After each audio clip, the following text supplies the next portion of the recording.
If you think this can't happen, it already has. Young Black men are being captured, and we are late to the conversation. I was on a campus the other day in North Texas, and I was sitting at a coffee shop and noticed something that stayed with me. Young Black men sitting alone, reading their Bibles. Not talking, not drawing attention, just reading. And that by itself isn't strange. But what struck me was how many of them there were and how similar the scenes felt.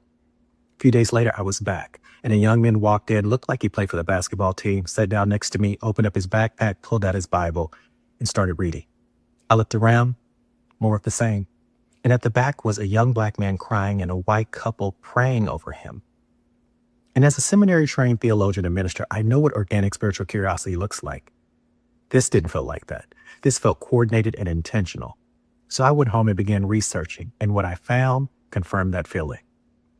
What we're seeing on college campuses right now is not a revival, it's strategy.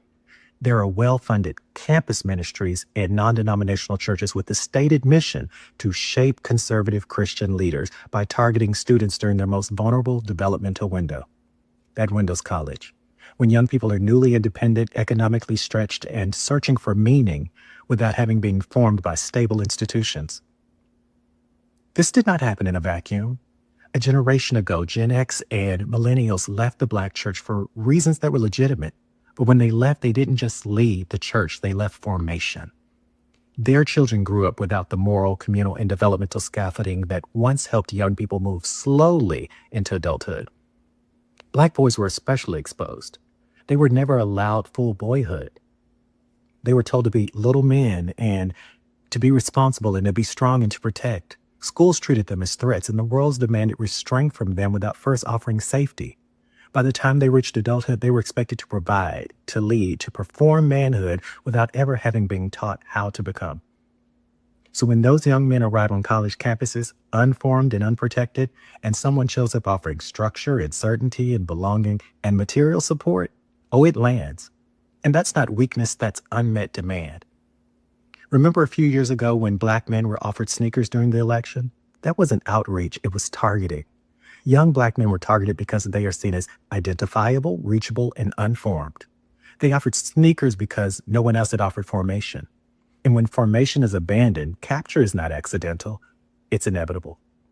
And what makes this moment especially dangerous is that the rules have changed. The loosening of the Johnson Amendment has made it easier for money to flow through religious institutions for political and ideological formation. That means faith spaces can now be used as a pipeline for political identity, without transparency or accountability to the communities being shaped. This isn't about theology versus secularism. It's about responsibility. Formation is already happening. The question is who is doing it and whose interests it serves. If Black institutions don't take seriously the work of building boyhood, then others will continue to shape Black manhood for us, quietly, strategically, and without our consent. Because you cannot demand leadership from people who were never led, and you cannot demand provision from people who were never provisioned for. Here's the indictment. Markets don't wait for permission. Power doesn't pause for consensus. If you leave young Black men unformed, someone else will form them. If you abandon the work of boyhood, then someone else will finish the work of manhood.